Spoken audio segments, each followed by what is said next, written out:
Lovely. Thank you. Thank you very much and most welcome this evening. We are excited to have you in our show again. This is the day that the Lord has made and we shall rejoice and be glad in it. It's a wonderful Sunday evening. We've been looking forward to this 11th day of February 2024. Can you imagine? January is gone. We're already on the second week of February. Indeed, the Lord has been gracious to us and we are so grateful just to see yet another Sunday evening. And we're excited again to bring to you this show, an amazing show for the business community in Kenya and even beyond the borders that just talks to inspire, talks to encourage, talks to train and to bring people closer to what God called them to be. Are you somebody in business, or are you wanting to begin the business one of these fine days? This is the show for you, and especially if you are a Christian who knows how to do business the God way. So most welcome to our show tonight. It is called Occupy Today. It is called Occupy Today. When God gave you the gifts He has given you to serve, He has given you the ability to serve in His vineyard. And especially for those of you in business, this is a great moment for you to just learn or hone one or two skills that can help you to belong and to do your business very well. And especially for those of you in the agricultural value chain. Last week, we began an amazing series, and I'm just looking forward to the next couple of weeks where we're talking all things agriculture. And so most welcome, and especially for those of you who have thought or who are already practicing agriculture, this is the show where we're talking things agricultural value chain and looking at different experts.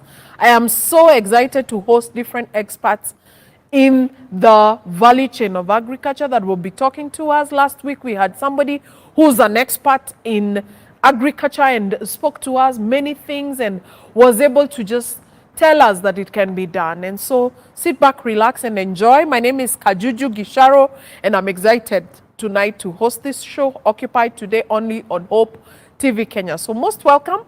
The other thing that makes me very excited, of course, is to host yet another expert.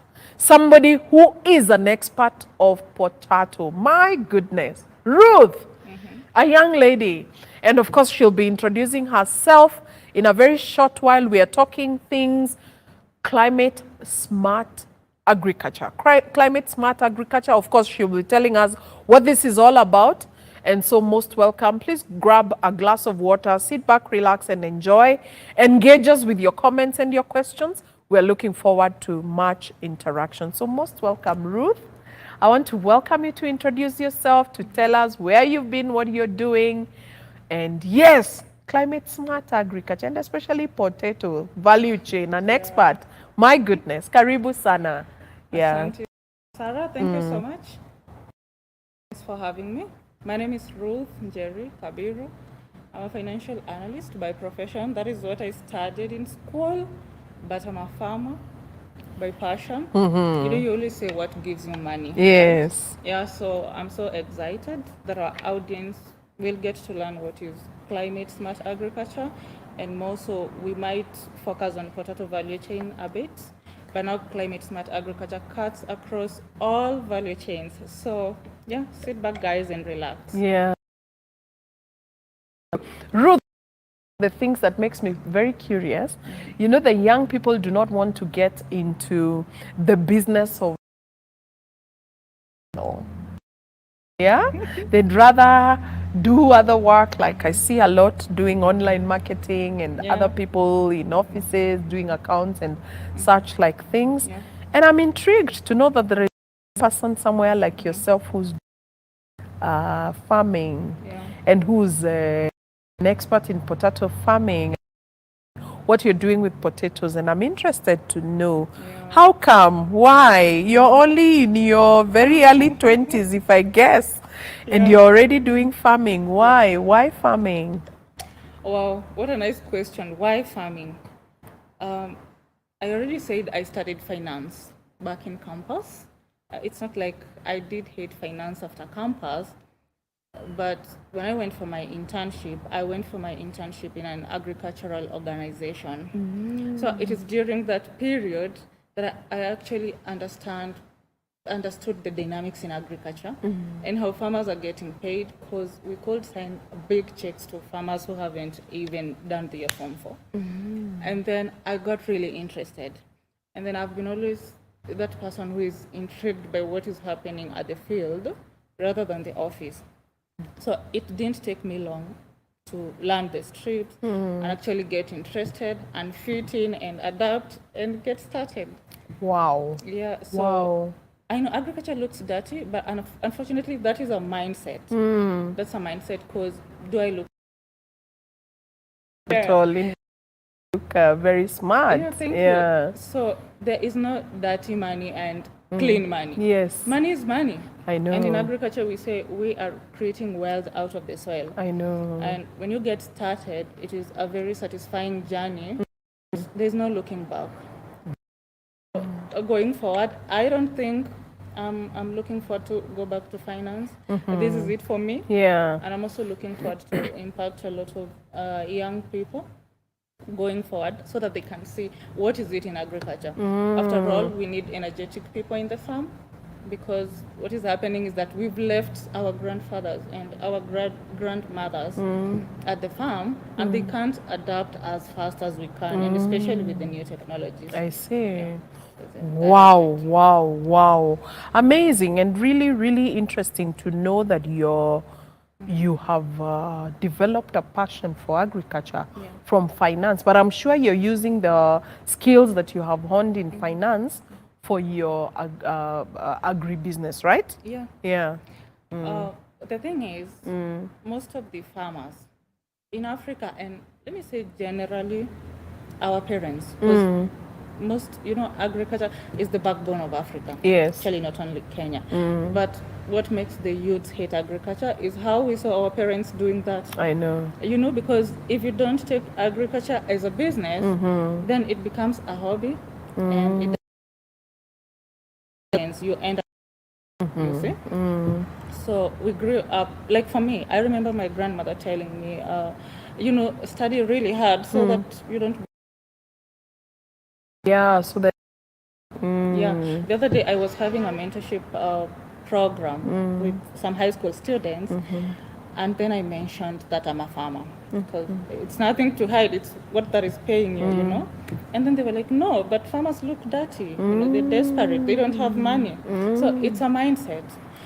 Now, when you as a learned person, you're getting into agriculture, then you need to do it right. And also in Climate Smart Agriculture series, we target farmers that are looking forward to just before you even go to Climate Smart, something that is catching my my mind, and I want to ask, do you just do agriculture for money? I'd love to hear that. For you, are you just money, or there is more that you get from your agriculture? And especially because there is a young person seated somewhere watching this series, and they would wonder, is the motivation just the money, or there is more to it? In any form of business, actually, not only agriculture, if the motivation is solely money, you're gonna get tired really fast. I know. Really quick. I think for me, because I started with training farmers in the potato value chain on how they can maximize. This the satisfaction comes. When you train a farmer, they adapt, and then they call you and tell you, I have maximized production. Wow, that gives you a lot of fulfillment. Yes, and satisfaction. Yeah. So even when you're doing it, like you're impacting a generation. Yeah. You're impacting somebody somewhere. Yeah. And then now money follows. Actually, when impact begins, then money comes really easily. It does. Yeah. It does. It does come easily. Yeah. That I agree with you, because of course you have to begin somewhere. Yeah. And sometimes actually the journey to making the money won't be easy. It may not be look like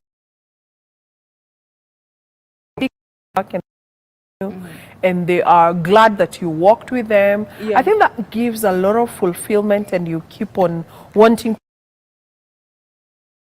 as a is the money indeed. Yeah. So maybe you're seated somewhere and you're wondering, very full of a young farmer that is excelling, that is making impact, but not only making impact, but also earning quite some good thousands out of it. So probably it's time you thought again and saw how you can put together your venture so that then you can earn from it. But beyond that, I think the meat of our discussion this evening is climate smart agriculture, because Ruth has not only honed the skills in the potato value chain, but she is a champion. She's somebody who advocates for climate smart agriculture. Yeah. What is this, Ruth? I hear you say climate smart agriculture, but I've never really understood. What exactly are we talking about when you say climate smart agriculture? So when we talk about climate smart agriculture, it's really not something to think and think and think. And I'll be using CSA. Yes. It is the short form of agriculture. Yeah. It is a set of practices that are selected and actually cuts across all value chains, not only potato value chain. They're selected to help farmers maximize process. Also help us attain major development goals like food security. Because in this case, we will be comparing conventional agriculture and climate smart agriculture. If we help a farmer improve their productivity in their quarter of land, then we will have achieved food security. You Definitely. know? Yeah, and also considering that 60% of land in Africa are Africa. Yeah. Yeah, so that if it is climate smart, also it must look forward in making sure that the environment is being taken care of. Definitely. And that is what comes in. So all these practices, you know, you can good agricultural practices, but they are not climate smart. You know, we've heard about COP27, COP20. Everybody is talking about the environment, and I tell farmers at the time, we don't. Planet this is it. This is it. Yeah. So if we don't take care of it, then we're trying we're trying to have farmers adapt to these practices so we can increase production and also take care of our environment. Yeah. That is why these practices come Wow. In fact, it feels like you have just lifted what addressed SDG number 2 and SDG 13, you know, zero hunger and climate action, and that is it, and that boom, you know. Yeah. So then in that regard, and you say that it cuts across all things, you want to tell me, for example, if we're looking to still grow. Anyway, let's look at milk production or dairy farming versus potato farming. Those that are applicable for dairy farming not necessarily be applicable for potato farming, yeah? Yes, yes. Okay, so probably we can focus on your area of expertise, farming. Yes. You even learn this, anyway, before we even go to where you learn them from, what are they? What are these we're calling practices?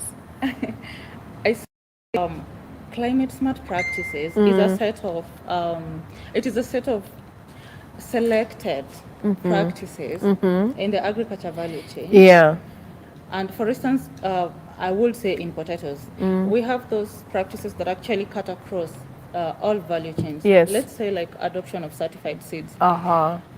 When I'm advising a potato farmer to adapt certified seeds, Yes. I mean it would be the same to a maize farmer, to an avocado farmer, to any other farmer. But now in potatoes, we have a practice we call surface planting. Yes. Now that's not how we plant potatoes. That might not apply to an avocado farmer. So best practices may not cut across every value chain. Yes. They're applicable in one value chain Yeah. and may not necessarily even apply to the other value chain. Yes. So with focus on potato farming specifically, Yes. could you mention a few of these and could you enlighten us on a few of these practices talking about?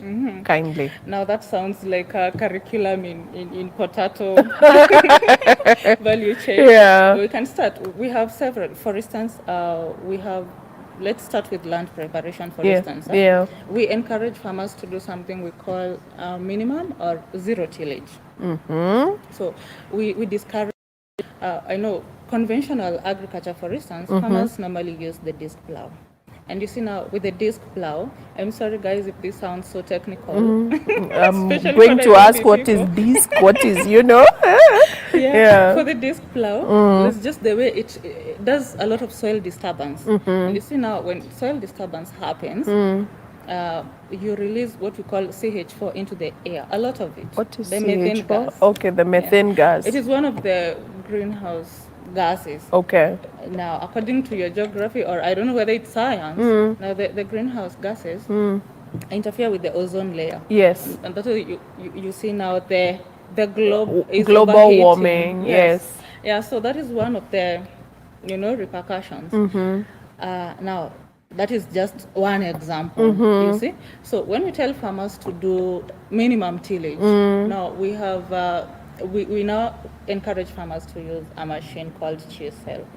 Now, a chisel doesn't like completely disturb the soil. The soil but structure, actually, yeah. maybe they can Google this machinery. It goes down, breaks the hard pan, so now the soil can conserve the moisture and it is not disturbed, But with the disc plow, it doesn't necessarily get down there to break the hard pan. I see. So you see, we've You're released calling a lot it of... the what? The hard pan? Yes. What is the hard pan?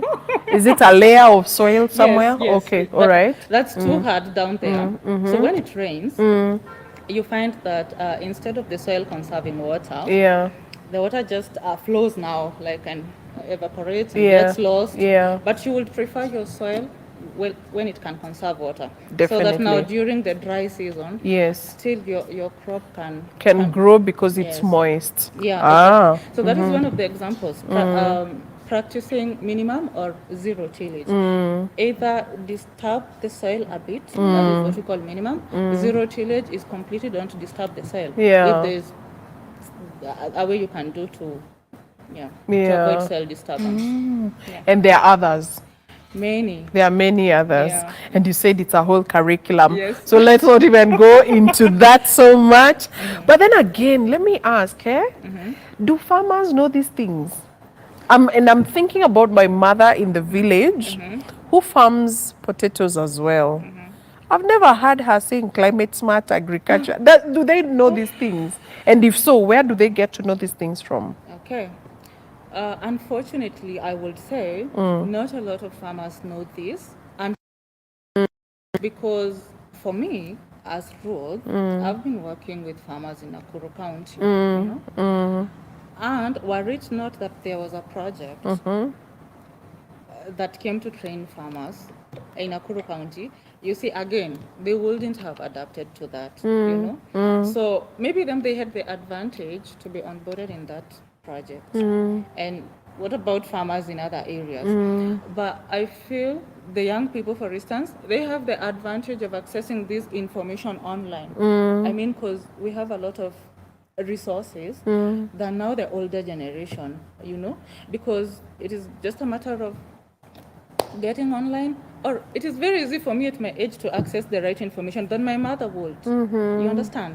But also I know the government and other non-governmental organizations are working towards that, because looking at the impact this has made and the farmers actually who have adapted. Because if a farmer tells you, through these practices, it actually improve my production from 4 tons to 8 tons to 10 tons or 13 tons. I mean, that is the end goal. It is not easy because with farmers, what I've realized, adaptation is really slow. Because if I expect a farmer to change from doing soil testing, adopting certified seeds, doing surface planting, finding the right markets, is a series of practices all through to harvesting. Maybe they So even finding the right market is climate smart agriculture? It is part of it. It's part of it. Yeah. Oh. Because you see, we are targeting entrepreneurial farmers. And actually, while training them, personally, I tell them, you have to have that business mindset, because it's going to cost you money. If not a lot of farmers do soil testing, and if soil testing, for instance, basic soil testing right now is around 3,600 and something. For an acre or for... Yes. Just for a sample? I don't want to go into the nitty-gritty. Get confused. Yes. But there are companies that do that, like CropNut. So it's $25 basic soil. You know, Yeah. we have basic, we have complete, we have others called pathological. I mean, there are so many. Yeah. So if a farmer is not used to doing soil testing, and as a CSA practice, you're telling them, do soil testing. Yeah. You see, now they have to go back to their pockets. They do. If they don't have that business end goal in mind, I Yeah. mean, they're not doing this for commercial purpose, Yeah. but for subsistence, Yes. then it's gonna be hard to It adapt, will. don't you think so? That's true. Yeah, so they ought to have an entrepreneurial mindset. So we focus on farmers who want to do this for commercial purposes, Yeah. rather than subsistence. That way, at least you can see they're trying to make steps. So And of course, what you would, the effort, the resources, and everything that you would spend for subsistence Yeah. is not the same as if you're doing it for commercial, right? actually, what I've observed, because still in that curriculum, we have been doing gross margin analysis. And funny enough, the cost of production for a farmer who is doing CSA and a farmer who is doing conventional, ordinary, doesn't really vary so much, by the way. But now, the harvesting bit is what actually distinguishes them, because it is really huge.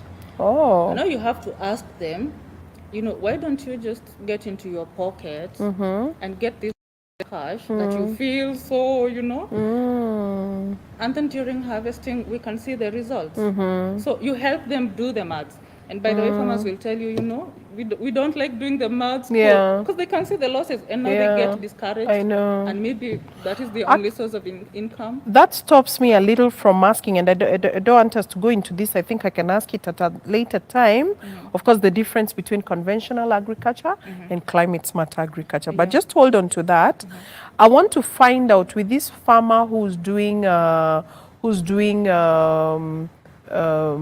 you know, commercial farming, or even the one doing subsistence, whichever of the farmers. Would there, or are there farmer groups that would even educate them on these things? I don't know. Are there organized farmer groups, or how does this come down to them? While training, we've been relying on the farmer groups, because it doesn't make sense that maybe I'm using some transport to go and train one farmer. You see, it's So not which farmer groups are economical. these? Mostly the self-help groups. Okay. Yeah, they can also be a cooperative, as Yeah. long as it is an organized group. Yeah. But now, I think what them, and this has been a gap. During our time growing up, you used to know who is the agricultural extension officer in That's your what area. I was even getting into. Yeah. Yeah. So there are not so many nowadays. I don't know what happened, but we can have people get trained. They get this expertise, Yes. and offer this service as private extension officers. Yeah.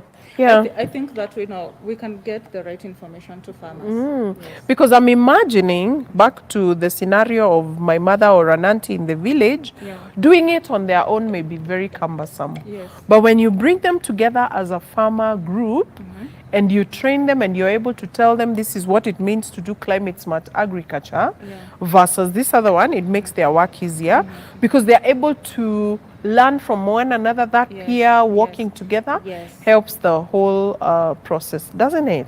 Yeah, exactly. You know what happens? You can actually even train. I would say we call them lead farmers. They're those guys. It's just the class. They're those who adapt really fast, and they're not even afraid of taking the risk. Yeah.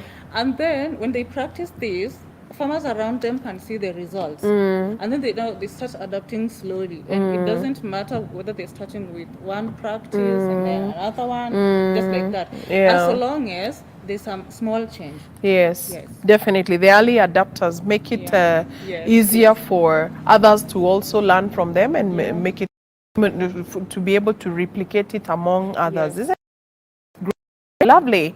My dear viewers, I really hope that you're picking something and that there is something that you're learning from what Ruth is telling us. Climate smart agriculture, and especially for those of you who are doing agriculture in one area or the other. She's an expert in potato value chain, and I'm hoping that somebody somewhere can be able to pick this, learn from them, get more interested and learn than your yield, as she says, the yield of somebody doing climate smart agriculture versus convention is higher. And of course, we want to take a very short break.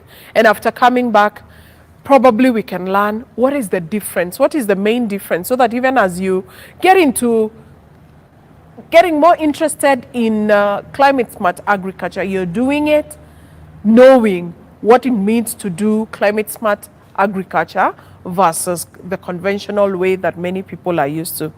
So within the next couple of minutes, we will be on a break.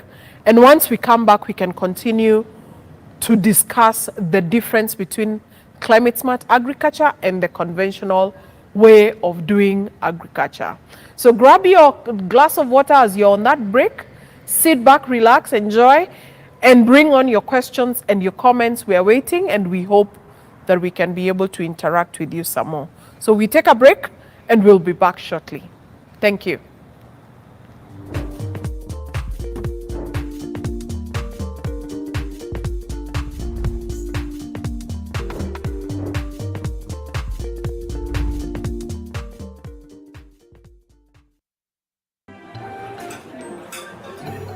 I've actually been trying to find a balance. It's been really tough and hectic, but everyone says once you get a hang of it, it becomes better, and I don't know, but I'm hoping to find the balance soon because it's really been hectic. But you've been in the job industry for a long time, so I think you would know better. Sindio? Huh? What time is it? I need to catch up on Leadership Forum. Did they have a radio here? Never mind. I brought my own. No way. You can't be serious. Wait, why do you have a radio and you can just catch up with the shows on Hope FM podcast? Really? Even Meet of the One? Yeah. I mean, you can find them on whatever platform, name it. AfriPods, Google Podcasts, Apple Podcasts, Spotify, you name it. But I'm not subscribed on any of them. So no worries. You can just check out the latest episodes on hopemediakenya.org. You can now listen to select Hope FM programs on your favorite podcast streaming platform or directly on our website, www.hopemediakenya.org. Listen and live.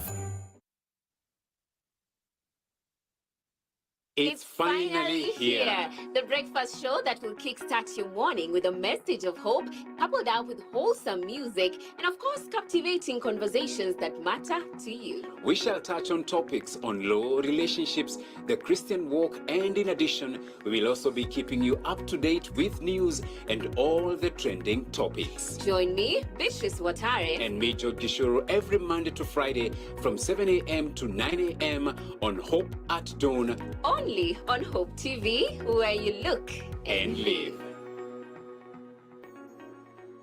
Hope TV is where you look and live, with an excellent selection of the best Christian programming consisting of local and international content, of inspirational stories, talk shows, Bible commentary, youth, health shows, children entertainment, contemporary gospel music, extended times of worship, live broadcast, news, movies, drama, Christian ministry programs, and so much more.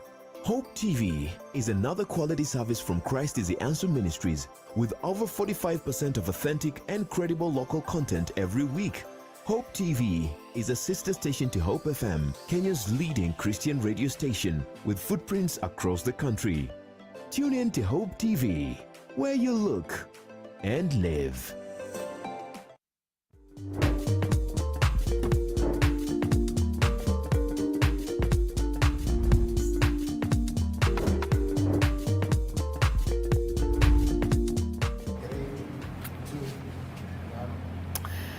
Wow, thank you. Thank you for keeping it right there. We are excited to continue with this conversation with one Ruth Kabiru.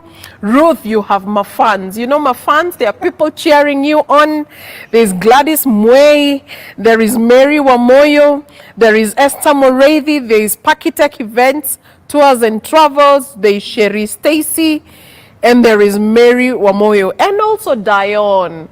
They are cheering you on, and so keep moving, keep moving. Of course, as a young person, I know it's exciting to see somebody young like you just being a star in your area.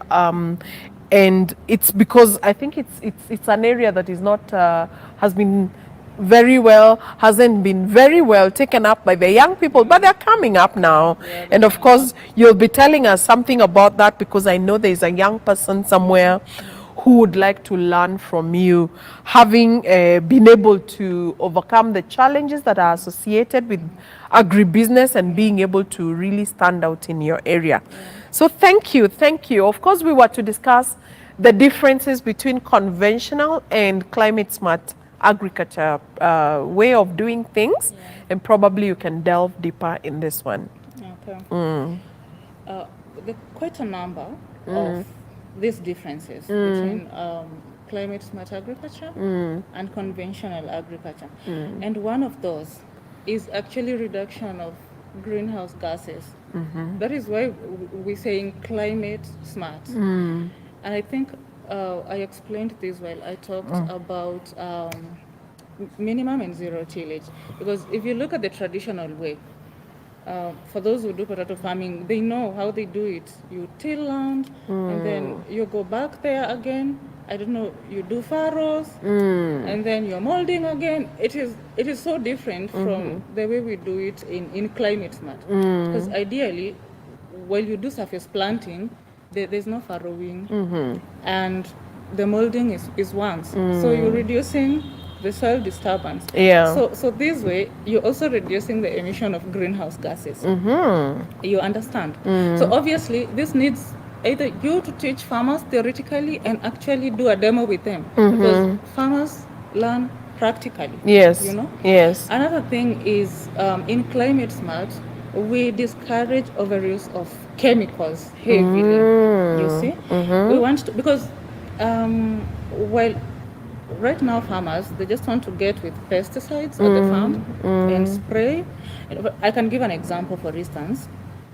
If you find a cutworm at your farm, chances are it hasn't gone around your 5 acres of land. Probably it is within a very short circumference. Why do you say so? I don't know. Yeah, okay.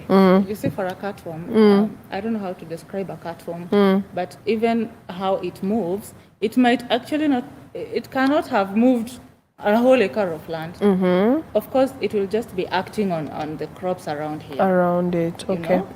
So it is not wise to actually think that it is spread all over the farm. So what can you do in this case? You can do, physical damage, and you're done. You understand? No. Is it damaging the crop? No, not the crop. Now the cutworm. Okay, Yes. let's use the word kill. Oh, you kill now. Yeah. Physical damage of what? Okay, Of the kill. cutworm now. Kill. Yeah. Instead of like now spraying the whole farm. Because you actually might find you are overusing the chemicals. I know. Which actually now has an impact. Yes, on the environment. Yeah, you understand? Yeah. Again. And of course on the crop as well, because Actually, I'm told yes. cancer and all these issues that we are facing may be as a result of the application of these chemicals, right? Yeah, and you know what that does?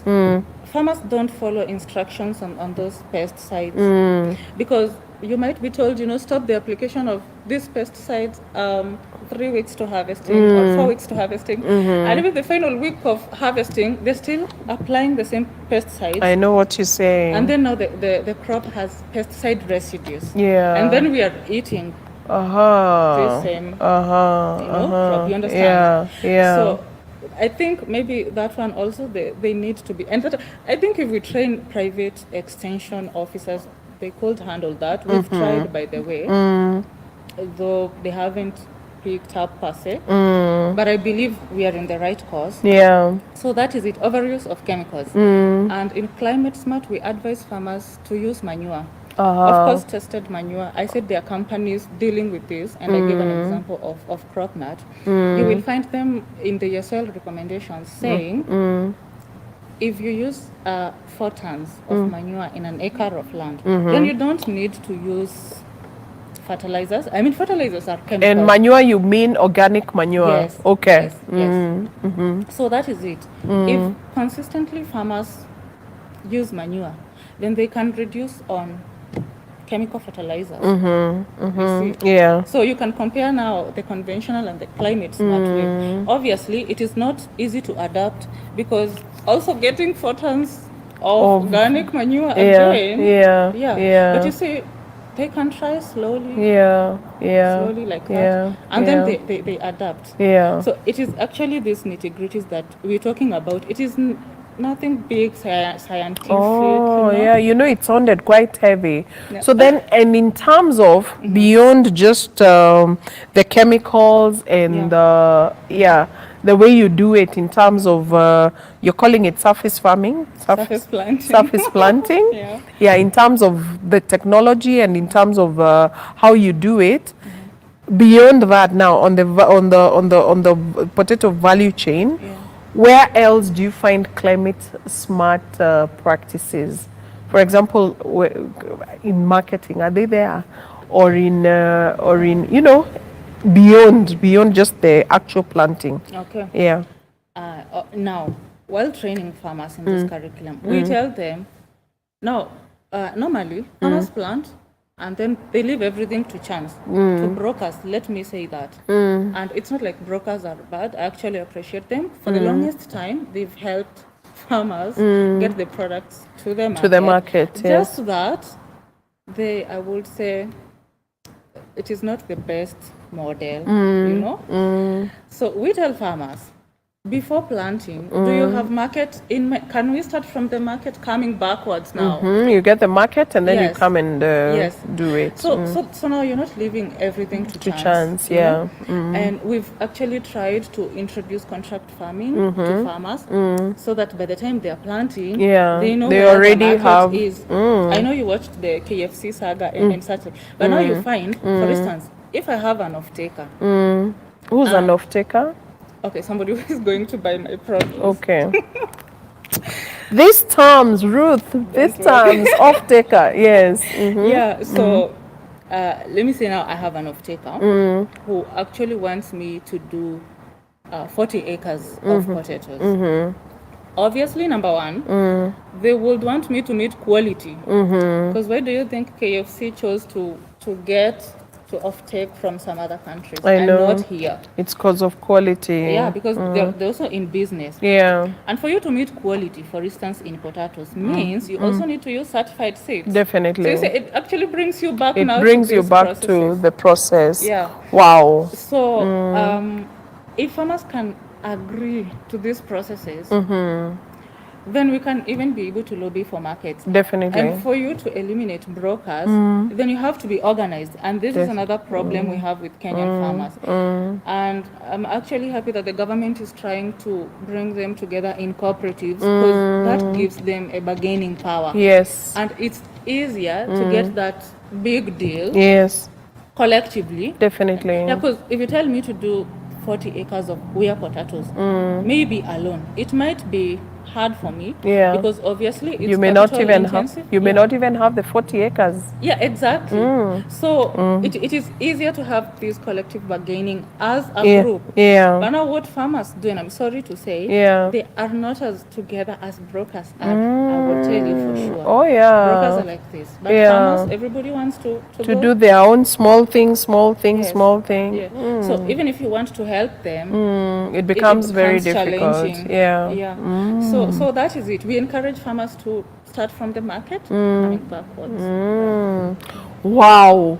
So you're saying that even these practices would affect things like storage, for example. You're right. Yeah, post-harvest handling. Yeah. Actually, storage, and I would say, in the potato value chain, has been a huge deal. It is. Because constructing a standard storage for potatoes would cost a lot of money. Even more than 100 million. Whoa. I mean, it is. So imagine, unless we have multi-stakeholder approach, maybe the government, the non-governmental organizations, and such like, you wouldn't expect a single farmer to do that. It's not easy. So, and for potatoes, we have different varieties with different dormancies. What is dormancy? Thank you. I get variety. What is dormancy? Dormancy period is the period in which this particular variety can stay without going bad. I get, like shelf life. Yes. Yeah, so, and also bearing in mind that 85% of a potato is water, so. So I get, yeah. if the potatoes are not stored well, Yes. then they easily go bad. You know, and for it, like now the common variety right now in the market is Shangi. Shangi has a dormancy period of between 2 weeks to 1 month. You can harvest and get it back to the farm.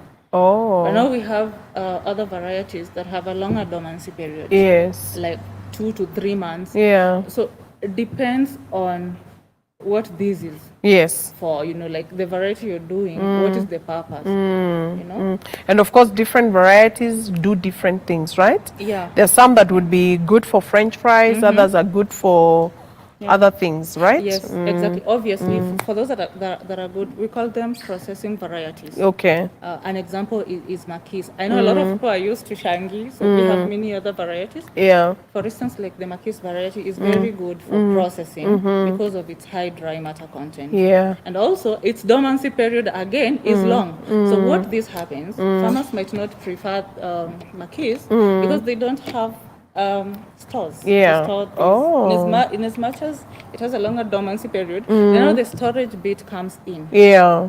You understand? I get. So there's so many dynamics. The dynamics. Yeah. I'm even thinking in terms of value addition, would you have climate smart practices again? Because now, I mean, the discussion is climate smart practices across the value chain. I wonder whether there is anything applicable when it comes to value addition. I think value addition should be a very huge conversation right now in this country, because if we have to stop ourselves, if we have to stop actually importing food, then value addition is the way to go. Yes, I mean, definitely. we have no choice because we do very well from planting to harvesting, but now when it comes to harvesting, a lot of produce gets lost in between here. You know? Because if your potatoes go bad, I mean, what can you do? I know. If I had planted an acre of potatoes, I can't eat all of them. No, if you I don't can't. have market, I will just, you know, watch them go bad. Yeah, and yet you had the opportunity to do value addition, right? Yes. Yeah. What if maybe we had a way to, you know, to export frozen chips? We'll freeze these potatoes and export them. I mean, I believe this should be a huge conversation in this country. If food security is to be discussed. Yeah. But as long as, and unfortunately, I was, the lady I follow, she's called Tamara Happyface Kaunda from Zambia.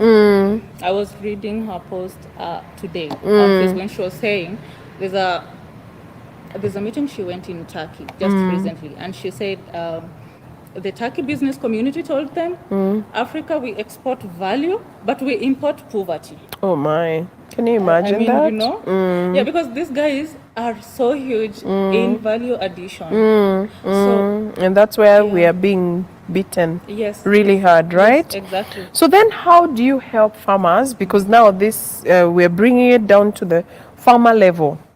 You know it. You know climate smart practices, and you're employing them in your farm, and many people at your level are able to do that. But how do we help farmers to adopt these ones? I know you're saying, you know, extension workers here, but really, where is the help? Where really is the help? Obviously, number one is through training and education. That one we cannot rule out. Number two is having lead farmers who are practicing this. So they have demo farms? Yes, farmers work with demo farms. Yeah. There's no doubt about that. For a farmer to practice, they must be able to see. So whether they see it from a demo farm offered by an organization or Jirani, then they're gonna get interested. Yes. You don't teach theory to Yeah. farmers. They want to see. They So want I to think if I was to call upon the stakeholders in the agricultural value chain, I would advise we go huge on demos. Although now setting up demos again is expensive because it needs inputs, money. Definitely. The structures involved are quite something, Yes, but the practical bit of this is very, very important. It's very important. Yeah. Okay. Great. And imagine Ruth time is moving, and I'm really hopeful that our dear viewers, you have been able to learn so much. And if there is anything that you can send in terms of a question or a comment, we are still here and we'll be able to answer it. Francis Maina is cheering you on. Purity Kimathi is cheering you on. Hey Ruth, you have my fans. Very, very well. Please keep your messages coming. We are here and we are excited to hear from you. Of course, the other question before we end, because our time is closing in a few, is back to you, being the young person you are. I know that there are challenges that have been associated with youth in agriculture, of course, and many of them still haven't plugged in. And I want to believe, just like you said, because they have an affinity for information, for knowledge, and for the ability to learn. They're not like the older folks. Yeah. There is a way they can be able to benefit from this. So number one, what are the challenges facing the youth? But secondly also, what is stopping them? Okay. So I would say penye nia hana njia. Yes. Where there is a will, there is a way. Yeah. Yes. I remember last year, but yes, I went for a national youth conference, actually here in Kikuyu, for youths in agriculture. And the number one challenge the youths were saying is capital. You know? But you realize that we can sing capital, capital, capital until nothing gets done. Yeah. And until you realize this life is your own responsibility. Yeah. Then nothing Nobody will owes happen. you. And I remember some guy challenging us, I think he was from Netherlands, and he was saying, okay, we can talk of banks, and you know, but the banks don't care whether you are a youth or you are old. Yeah. The terms and conditions apply, you know? But have you actually tried selling your idea to your friends? Because if your friends can't, actually he told us, if your friends can't buy your vision, Who will? who will? Do you think the banks will? Actually, you know, in training small businesses, we say that the very first people to believe in your vision are the 3 F's. Your family, Yeah. your friends, Yeah. and fools. Triple F. So if your family, your friends, and the people who you can easily sweep off will not buy your vision, who will? So indeed, Yeah. that's right. Yeah. Yeah. So he asked us, have you talked to your dad? Obviously, a lot of people know, because we rush into the banks. We don't have collateral. You know all those conditions. Yeah, Definitely definitely. they don't favor us. Yeah, You know? yeah. But where have you tried to start? You know, before now, you approach the banks. Unfortunately, I would say in Africa, the entrepreneurial spirit is not like the Western world. Yeah. You will find startups doing well in the West because of the, you know, angel investors Yes, and such like yes. people, which actually we lack here. Yeah. But I believe you ought to start somewhere. If That's you true. badly need something, you Yes, can start. that's true. Yeah. Indeed. So it's really a mindset again. Exactly. Back to the mindset, right? It's a mindset change. Yeah, yeah. And can you imagine, Ruth, we need to be winding up sooner than later. So for now, I'd like you to just do your parting shot.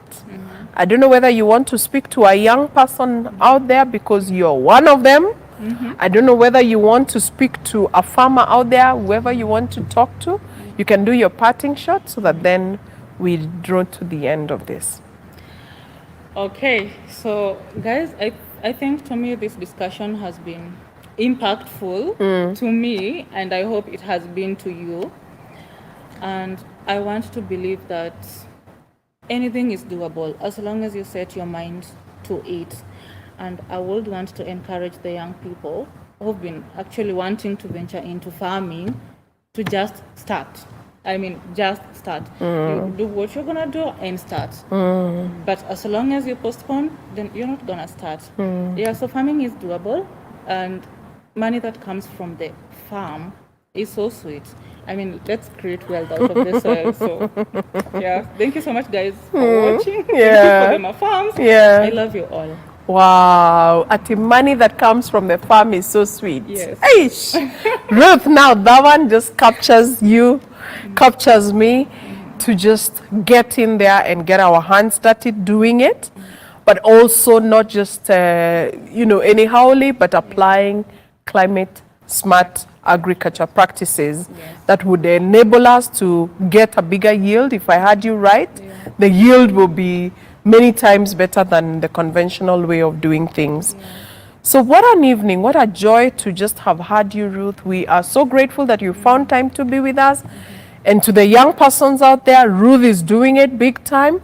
Check her out, your social media platforms. You can just share with us, and whoever wants to check you out, they can check out what you're doing. Please go right ahead. So my socials are @Ruth Kabiru, and that is it, across X, Facebook, Instagram, TikTok. Ruth Yes, Kabiru. at Ruth Kabiru. You will see what she's doing.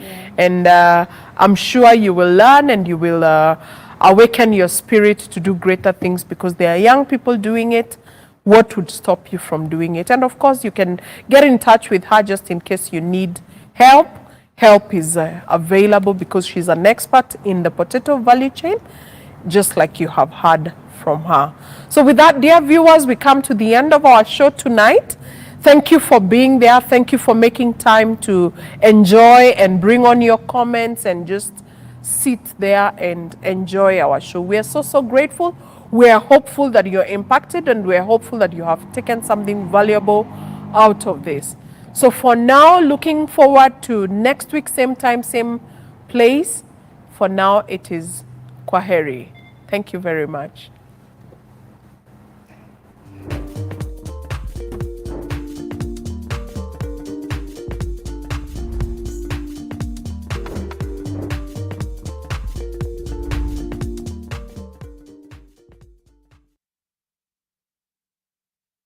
It's finally here. The breakfast show that will kickstart your morning with a message of hope, coupled up with wholesome music, and of course, captivating conversations that matter to you. We shall touch on topics on law, relationships, the Christian walk, and in addition, we will also be keeping you up to date with news and all the trending topics. Join me, Bishop Watare, And me, George Gishuru, every Monday to Friday from 7 a.m. to 9 a.m. on Hope at Dawn.